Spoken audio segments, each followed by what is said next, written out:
Good morning. Hi. Hi. We're Three of Cups Entertainment, and we have decided we wanted to come talk with you guys and ask a couple curious questions. Say who you are first. Oh, okay. Yes. I'm Laura Hypnosis. I'm Sherry Platt. And Donica. So thank you for joining us this week. And we've been getting such a positive feedback from these little, I don't know, what do you call it? Light conversations. Light conversations. And what we basically try to cover topics that psychics go over, that were psychics experience, or intuitives, or alternative healthcare healers, or whatever. You know, our world is an interesting one, and so we want to sort of just have conversations that bring light into our lives. Exactly. So Laura came up with a really good question today. How old were you when you had your spiritual awakening? Yeah, that's going to be a different story for everyone, of course. What were the environmental factors? Where were you? What were your surroundings? What was your life factors going on? There's so many interesting stories to tell with everybody's unique experience. Yeah, and each of us has a very different one. Mm-hmm. And I'm sure you have a very unique one as well. Mm-hmm. So who wants to, you want to go first, or Eeny, miny? Well, Laura. All right.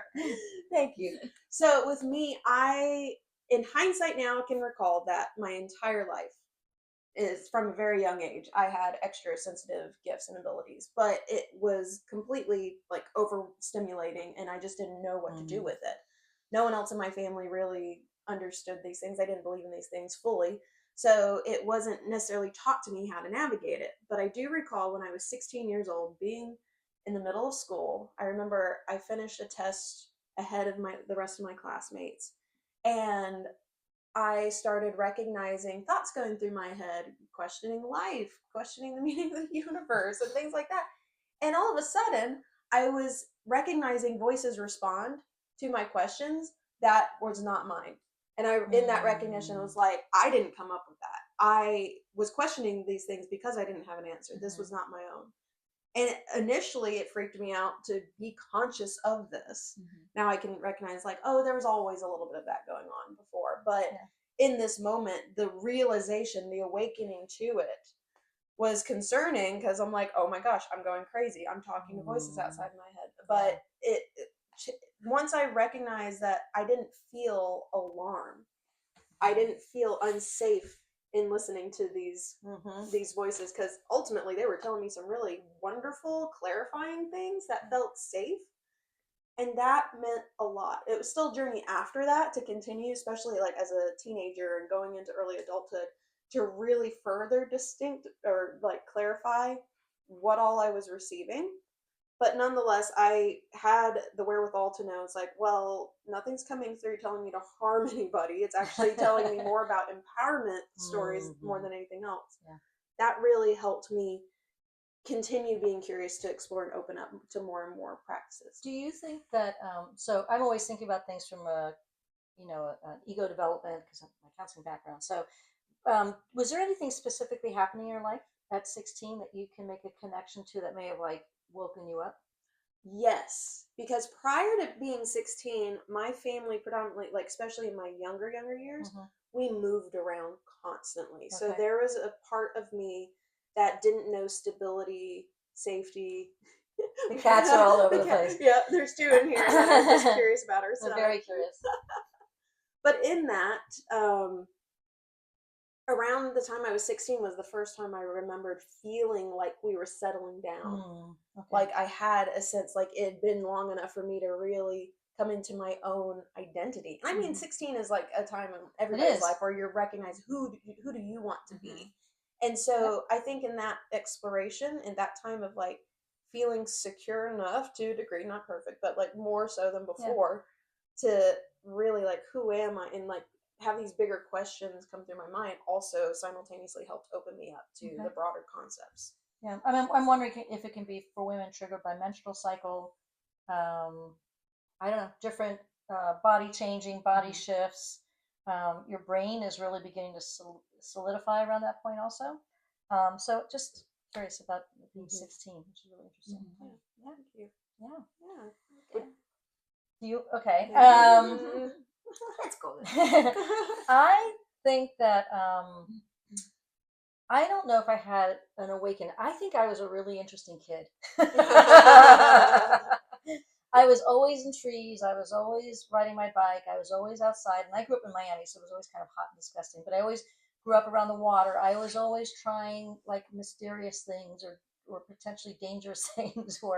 So I think there was some of that. I think I had spirits. I grew up in a very strange house, and so I think there were a lot of spirits in the house that were disruptive, actually. But I think for me, and then I did things like I was fascinated by like the JFK assassination, the Devil's Triangle, and ghosts. And so I was always in the library reading about those things. So, but I don't think I had a context. We were Jewish. We grew up in a Jewish family, so I mean nobody talked about that stuff, right? So, but I remember at 20, I think I was 21. I was home for the summer. I was working at a place called the Closet People in Miami, and there was this guy Frank, and he ran the closet manufacturing stuff. He had long hair, and one day he brought me a book called Illusions: Adventures of a Reluctant Messiah, and it was by Richard Bach, who wrote Jonathan Livingston Seagull, and that book altered my life. Oh, beautiful. Yeah, it was that book. So it's a book. It was a book. So it just introduced the idea of us creating our own world, being able to like walk through walls. It was just phenomenal. I read almost all of his books after that, but I think that moment was when I really started to think about the world in a very unique and different place. And then from there, it was just nonstop, nonstop, nonstop, reading, reading, reading, reading, reading. As far as, I mean, I think my strongest gift is channeling, and I think I've always done that. I've always just channeled. It's like asking a fish how long they've been swimming in water. Yeah. I've been swimming in Wait, it. I'm a fish. Exactly, and this is water. So exactly. So I think channeling, and then later on, owning more gifts, more of my psychic gifts as I took studied practice. And I think for me, it was more of a shamanic path initially than a psychic path. And so started, yeah, basically that was started doing. I did a vision quest. Now I'm very much into the psychedelic world and doing psychedelic facilitation. So it's just always been, and it's just continued to grow. But it was that book, Illusions: Adventure of a Reluctant Messiah, that really sort of launched me, I think. Yeah. It's interesting how Yeah. different it is for everybody. It is, yeah. And I think sometimes it can be a conversation. And I think Frank looked like Jesus. He's not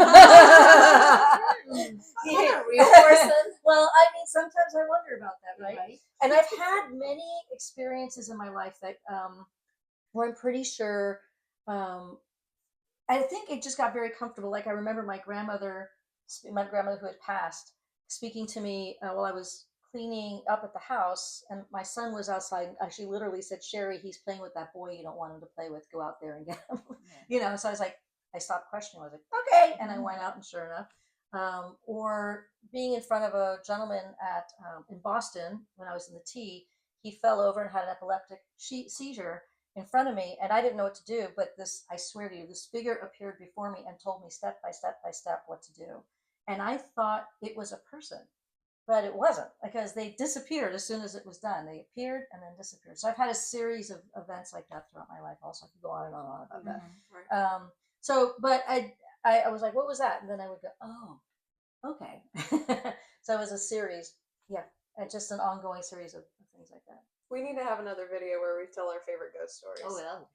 I don't know if that was a ghost. For me, that felt like an angel. Right. I don't. Right. Mediumship is not my thing as far as like it's my brother's. It's yours. You're really good at it, but that's not. I mean, But my grandmother talking to me felt like just a conversation with my grandmother. So, but this, I think that was part of the channeling. I think that was just part of the angelic realm coming through and saying, "We're going to help you. We got you.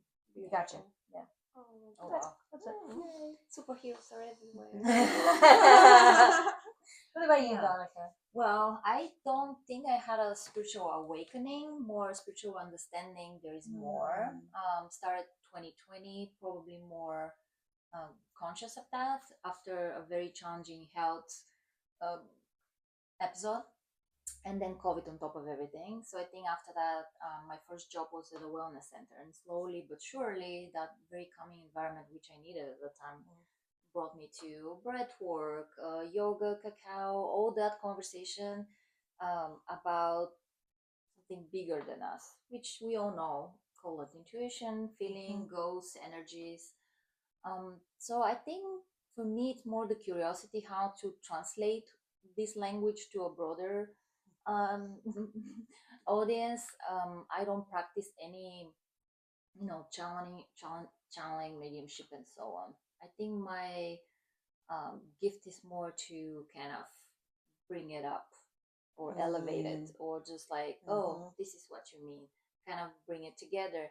I think the first time we start doing something like that, we call it Social Friday, I believe, in a way. Oh, yeah. When I just wanted people to come together and we, open up and gather together. Then I hosted like a community meeting on the 11th of every month for more something like a support group slash intuitives coming together. I don't know what it was exactly, but then we started having it everywhere. Now it's everywhere, like gatherings back together. The cats are super curious. Don't knock that over, Yeah. sweetheart. So I think Cats know. Cats are highly Cats, intuitive. cats know. They're born with. so yeah. So I think for me, it was a health related stuff that really scared me and made me look a little bit on the bigger perspective of things and be out of the usual day by day things. Definitely. I having worked so closely with you, I think that I think you do have an intuitive gift and that you are able to see ahead. There's almost like what is it, foresight? Is it the ability to sort of like you can see trends happening before before they happen. I know it's frustrating for you sometimes, but because nobody is listening. And then 2 months later, well, yeah. Although I've learned to listen because of, especially regarding my business. So it's so anyways, I think that's a gift, and I think you're right. This thing about being able to elevate things is also fascinating to observe. Yeah, and I spoke with a lot of people during the support groups coming together, and that was health related challenges were really opening up to going to more holistic approach to health or incorporating some of the energy practices for a better health, and not only mental health but just physical health, because they're all connected. So I think, I don't know what the percentage is, probably there's some research somewhere, but health is literally your body's like, hey, wake up. So for me that was a wake up. I don't know if it was a spiritual one, but definitely opened my eyes for a lot of stuff. Put it this way. Yeah. Beautiful. Yeah. Well, we're interested in knowing, and you can come to our Psychic Social Club. This may be a topic when is it? December 17th, I think. Is it? Yeah. It's a Tuesday. It's next Tuesday. So, which doesn't double checking. Yep. The 17th. In St. Pete, Florida, at Nova 535. Yeah, this time. Yes. Yep.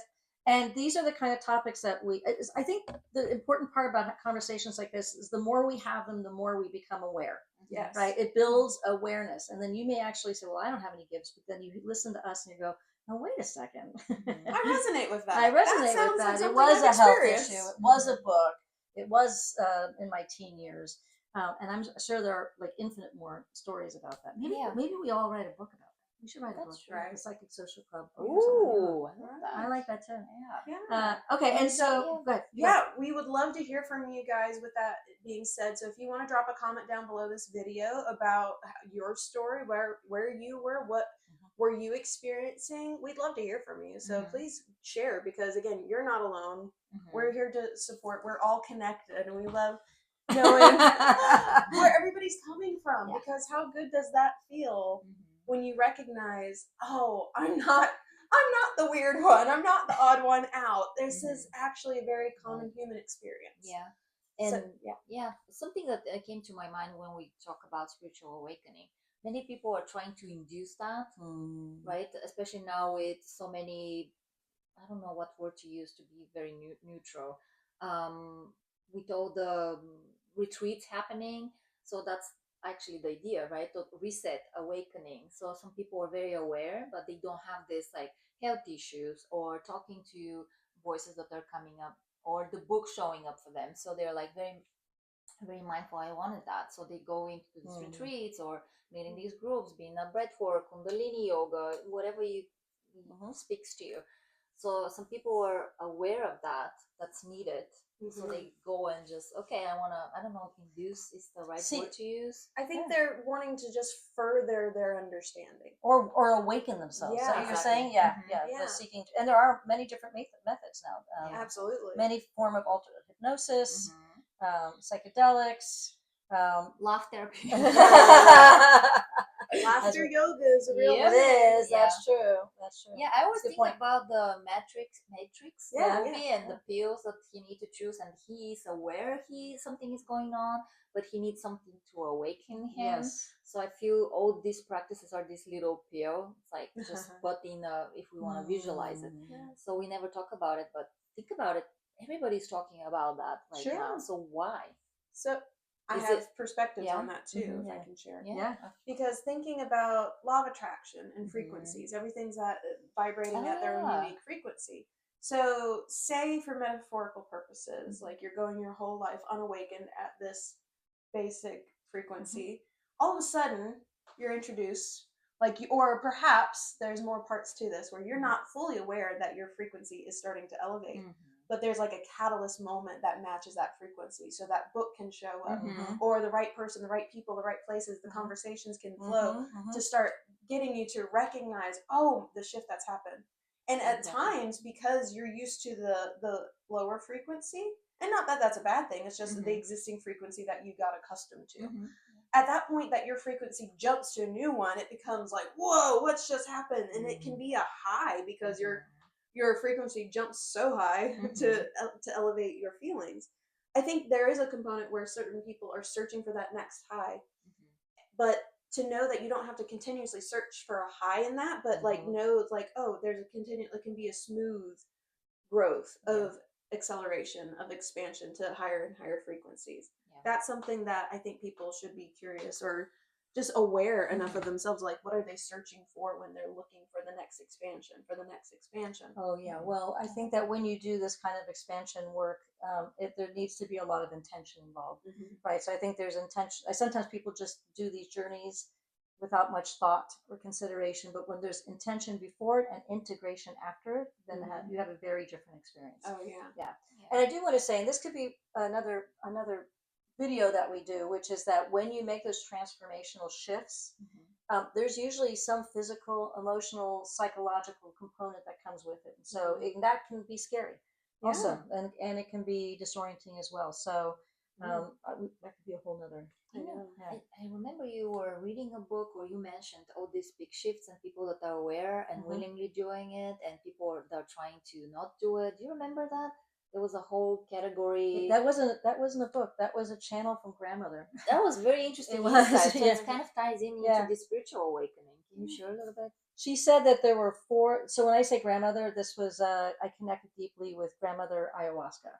So she said there were 4 types of people who will shift. She said there's the people who are shifting and know they're shifting, and they provide context and conversation and can take people with them, and we can do it together. There are people who use their shifting as a form of spiritual bypassing. Yeah. Right, which is what I think you were also alluding to. So this means spiritual bypassing is when you use your spirituality to bypass true healing. It's like, oh, I don't need that because I'm connected to the divine, whatever. So it's okay for me to be a narcissist. That's spiritual bypassing. Then there are people who feel what's going on, but don't have a context, and they can be very scared. I think those people look for strong, sometimes violent, inappropriate leadership. No other words. And then there are people who do know what's going on and are trying to prevent it. So, and those are the witch hunters. Let's put it this yes, way. that's a really good way to put it. People who use that knowledge to try to manipulate and control. Yes, because they're threatened by the change, the evolution. Ultimately, it's that. Yeah. Put it very well. So that was very. Thank you. Yeah, no, that was. Thank you. Your future book. See, I see it in the future. You are right. It was. I started writing the book, Conversations with Grandmother. She gave me a ton of stuff, but that was one of that was fantastic. Yeah, the whole idea. Thank you for sharing that. Thank you for remembering. And I would say my request to everybody is not to speeding it up. So I know everybody's like, oh, I'm awake and I'm the next, I'm in my masculine, the healthy masculine or healthy feminine. But don't speed it up because everybody's like, oh, I did 5 journeys and I went to 5 retreats. And Oh yeah, it not too can much. be just washing the dishes and you have this flush of like, oh my goodness. Yes, You know, it can be that. So, Mhm. wash the I dishes. wholeheartedly agree with Yeah. that because there is this idea that it has to be taken so seriously at Mhm. times. But even my good friend Micah has shared it's like just that just because something we can take things sincerely, but it doesn't have to be serious. Yeah, I like that. And so from that angle, it's like just know that you're on your own journey. You're gonna have your own unique experience. It doesn't have to look one particular set way or form. You find what works for you. Yeah. And like you said, like if it's doing the dishes and you're getting downloads and like fantastic, you found the tool that works for you. Do the dishes. Right. Yeah. It's not that you have to go on this big old retreat Right. or wear the shaman crown or any. It's everybody's on their own journey to discover what works for them, Yeah. and there's no right or wrong to that. Yeah. Yes. Just be open to when it comes to stay with this, Mhm. not to rush to the next thing, right? Yeah. And to integrate the changes that occur as a result of it. And Yes. yeah, and if you need a community to integrate with, and there is a big belief that integration and journeying of whatever kind, washing the dishes, psychedelics, reading a book, mothering, usually is best done in community. Yes. It just is, because that's how it's always been done for millennia. When people went through these huge transitions or did these journeys or had these spiritual awakenings, it was always done in community. Yes, individually, but also processed and used within to elevate the community. Yeah, and we see it happening everywhere. Every single neighborhood start getting very strong. Every single local market. So you see all these community gatherings happening in different varieties. So Yeah. we're going back. So that ties into the original conversation of spiritual awakening. Yep. Yeah. How you have it, when you have it, where you have it, who you have it with, Mm-hmm. how it feels when you have it. Yeah. As long as you're having it, that's all that matters. And it's ultimately it's the journey of being human. That we think that one type of life, like the white picket fence and like they have the traditional nuclear family, is going to look a certain way, and that's the norm. That's shifting and changing. To be human has many expressions, many forms, many shapes, different gifts. Yeah. All the whole shebang. It's a spectrum. So we're modeling and trying to share with you our experiences because community is important to have those examples brought forth. So that you know, like, oh, there's more than one way to exist, obviously. That's true. But it's super helpful to have that modeled and really be present so that you know that, oh, this is a normal experience. This doesn't have to be a weird experience. Thank you. I wonder what was challenging for you, Laura, when you were 16 and you had the awakening. What was the challenge you faced? Well, initially, because I mean, this is normal to be a teenager thinking like I'm weird. I'm weird. I gotta be a weirdo. I always thought I stood out, but more it was like being nervous about how I was being perceived and trying to look normal. And thankfully, things were shifting pretty rapidly because I do remember at 17, 18, I was coincidentally, but nothing's a coincidence, introduced to a paranormal investigation team. So ghost hunting, and that gave me a lot more room to be curious and accepted in my curiosity. Like they were looking for all the things that were in that unknown and unexplained. Yeah. So I met the director of that group. She was in her 50s. She became my mentor, taught me tarot. She didn't necessarily teach me or even tell me I was psychic because she had her own opinions about what that meant. Her definition was a little skewed on what that meant to her because I recognized she was psychic. She didn't even like calling herself psychic. Yeah. So there was different things around that, but nonetheless, I learned a great deal about being open, more open, and not to be fearful about things. Because prior to that, I was scared of everything. Scared of the dark as a young kid because I quite literally saw things in the dark, and everybody thinks I'm making it up. And I'm like, no, I don't know if this is actually going to harm me, if it actually can or not. So for me, in my awakening, it actually helped me find strength and further confidence. Was it all said and done? No, it's a journey continuously. But knowing that my curiosity is what really gave me more to look forward to. to really explore my sense of identity and my own safety. Like that's been my number one journey throughout my life, is being safe in this body, safe as this person. Like that it's not something wrong to be this expression of myself, to have my gifts and not hold them back, to be as authentic to myself as possible. You feel very embodied. Oh, thank you. Mm. It's the journey. That's Yeah. that's the intention. Yeah. Yeah. Thank you for sharing. Yeah. Thank you for asking. For you, any challenges around that Around spiritual awakening? well, because if it involves being honest and authentic about who you are, there's always going to be ramifications. So I think it's I think the deeper your practice, the more rooted you are in a practice or within yourself, the more you can withstand what happens when the truth comes out.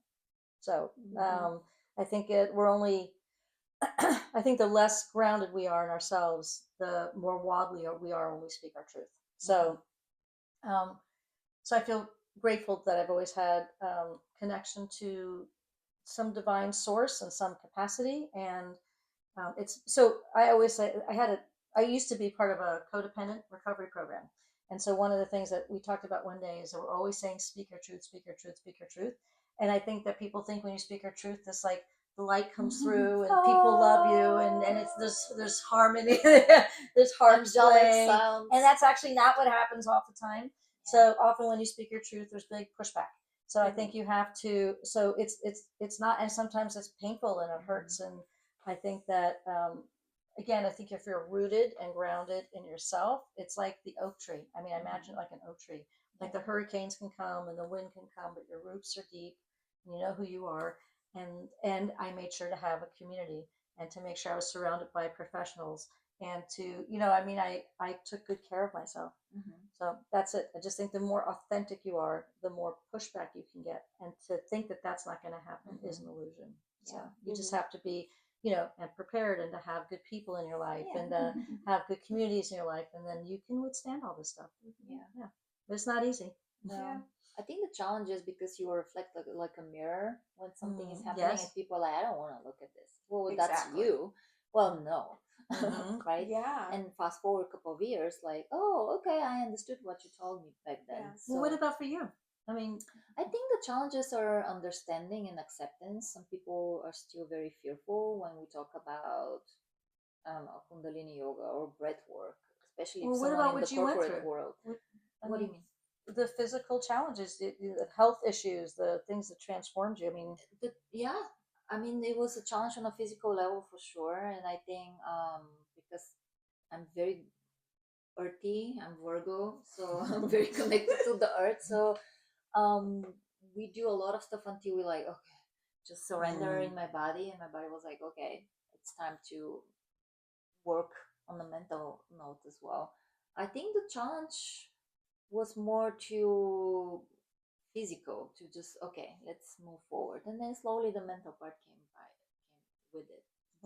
I don't know, for me it was very I think because it was COVID too, so it was very lonely in the sense of like nobody was able to come together or help. Everybody was kind of scared what's going on with their health and their families. So I think it was like the opposite of the usual spiritual awakening. You have community that holds you and lifts you up. For me, it was completely like, okay, girl, you're on your own.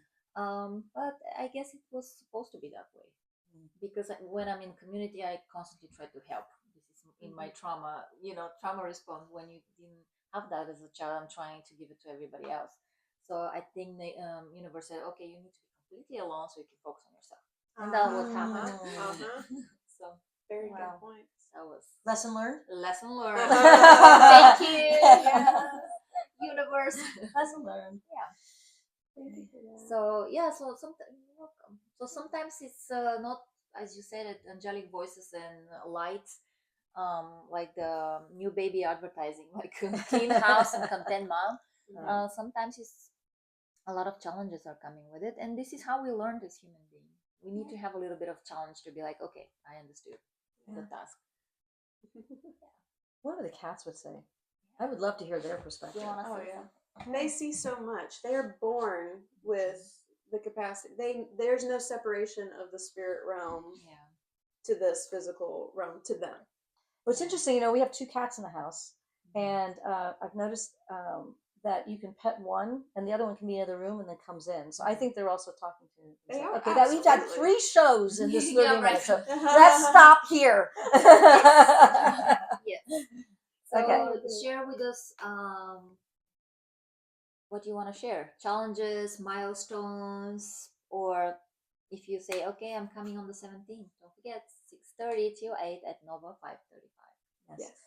And go to our Instagram Mhm. and to our YouTube channel, and please hit subscribe on the YouTube channel. Also, Please, that'd be yes. great. Yes. Okay. And also we have a Psychic Social Club group. Facebook group. Right. I know there's so many different words and people are getting a little bit, but if you don't know how to get in, just Reach text out to one us. of Yeah. us. Yeah. And our idea of this group is to just have like a closed container for sharing stuff. It's nothing hush hush, or it's just a little bit of extension of the Psychic Social Club, the monthly gathering. So it's pretty much the online presence of it. So if you can come to the in-person meeting, I think it's a good way to keep in touch. And what is it? She wants to come to No Pets Allowed. Yeah. Sorry. Pat my tummy. There we go. Yeah. Okay. All right. Thank you so much for Yeah. being here, and we will see you in a week. Yes. Yeah. Thank you all. Bye-bye. Bye. Bye.